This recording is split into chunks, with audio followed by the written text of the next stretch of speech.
It's literally as if the UK, the US, the Western world, you're acting like it's like this line of goddesses, one after another, waiting to be snapped up and competed over. Do you think any of these families out here, these Thai families, care what Jack from Skegness thinks of them? It's our last day here today, Le Me Pim. Oh, it's been a great trip. It's been a wonderful trip. But I've said in a couple of the other videos, this trash is really subtracting from the beauty of this beach. But we've been to a couple of other beaches close by. It must be the currents, the tides, because all the beaches are full of rubbish today. Sad to see, because somewhere somebody has thrown that plastic bottle into the sea. Someone has thrown that glass bottle into the sea. Why would you do that? But anyway, Le Me Pim Beach. This is a beach, quiet beach here in Rayong, one of my favorite areas of Thailand. And this video isn't about this specific beach, but it's really about the way Thailand is portrayed online. I think most grown adults, most mature people can see through this idea, this silly idea that Thailand is designed for the sex tourist, that you must be some desperado to want to come to Thailand. Why would you want to come to Thailand unless you can't get women back in your own country, that you need to come out here and pay women to speak to you, to make love to you, etc. Most grown adults understand there is far more to this country than that, and I think most grown adults understand that that type of thing exists in every country. I think London, Manchester, New York, Tokyo, Japan, where I lived for 5 years, Seoul, Korea. Hello, buddy, how are you? Good, good. Enjoy. Most people know that there is a sex industry, a nighttime industry in all of those places. Why does Thailand get this hatred? I'm going to come at this from a slightly different angle, because I think that topic has been exhausted on the internet in recent times. Maybe it's the things, the algorithm, the things the marketing gods are showing to you. Maybe it's a reflection of your interests. Maybe that is why you are seeing those things. And I'm not... Hello! Hello, Swadikap! Cute little girls. The reason I say that, the reason I've come to this sort of idea, potentially, I'm not saying this is fact, is because this area has none of that. Yeah, it doesn't have a night industry, bars, girls bars, nightclubs, etc. This area is so peaceful. There's a few restaurants, a couple of quiet resorts. There's no loud music, no loud banging music. There's no girls on the streets trying to summon you into places. Of course that does exist in Thailand, I'm not denying it exists, but it's not here. And also the tourists that are here, lots of Thai families and lots of older European couples. And you have to think to yourself, how did those older European couples, maybe some of them live here in Thailand, maybe they are retirees, but how did those couples, how did all of these older European couples find this place? How did they find this specific place, this beach? Because I've never seen this beach marketed before. I've never seen anyone say, oh, you've got to come to Le Me Pim. The way I discovered this place was simply by looking on Google Maps, looking at beaches up and down the coastline and going and checking them out one by one. That's what we love to do. That's our hobby, if you will, is to go and see if these places are beautiful, if they're worth visiting, if they're worth staying in. A particular beach, when my family said they were going to come to stay, we wanted to come to somewhere peaceful, relaxing.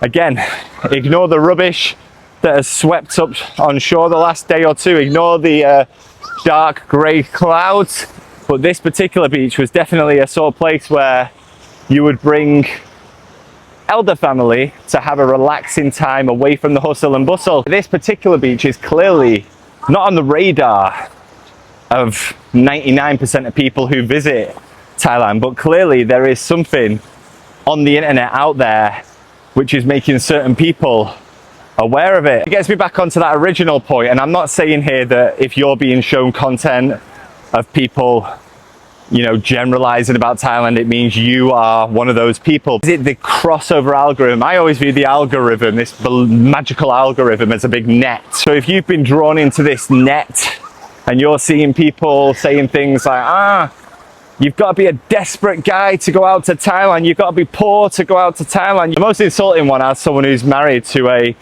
very high quality girl from Thailand, is you want a lower quality of woman if you move out to Thailand. I mean, it's literally as if the UK, the US, the Western world, where I'm from, where all my family are from, so I'm not going to start putting them down, but you're acting like it's like this line of goddesses, one after another, waiting to be snapped up and competed over.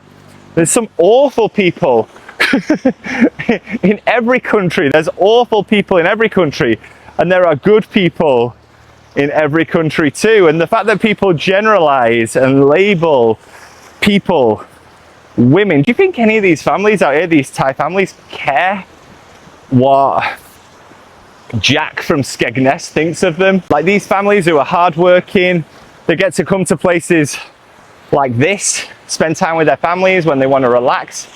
You think they care what Jack from Skegness, what generalizations he's got in his head? Maybe they're farmers, maybe they own a business, maybe they own a restaurant, maybe they're very, very, very rich and successful international business owners. And what I'm trying to say is, do you think these people sit there thinking, oh, all men from the UK, all women from the UK? I don't think they give a fuck. It's such an arrogant Western thing to feel like the Western world, Western countries, the people are of a higher quality and that they are above the people from a so-called poor country. Have you even been to Thailand? Maybe these assumptions are coming from what people are seeing online, what people are being spoon-fed online about these countries.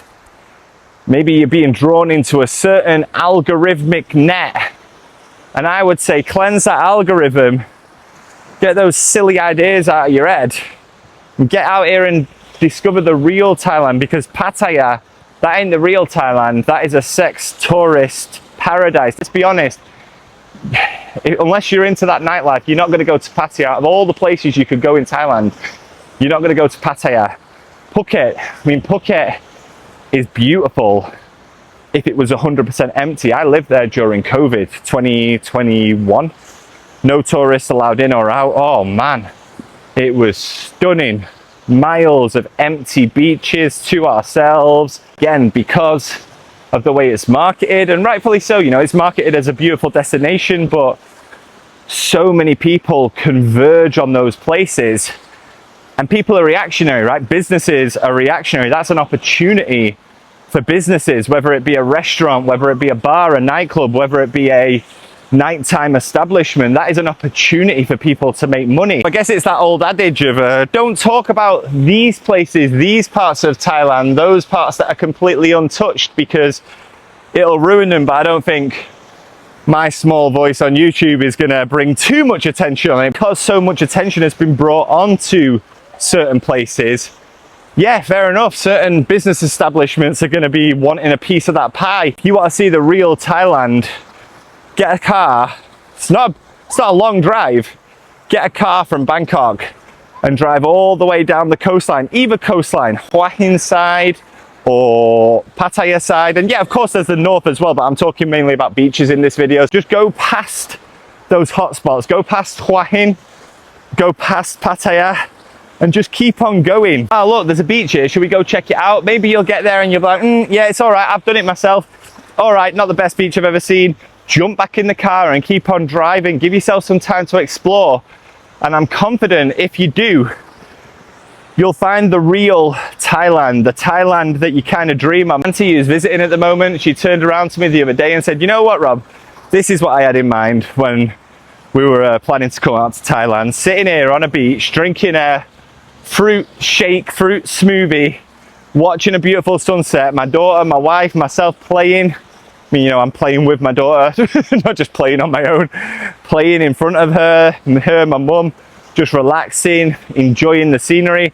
That's what they came here for, because they're two elder women. They don't know about all that other dark shit in Thailand, because It's not on their agenda. They're not in that net. I hope that point's come across well, because all I want to do is put a positive picture out there. My daughter is half Thai.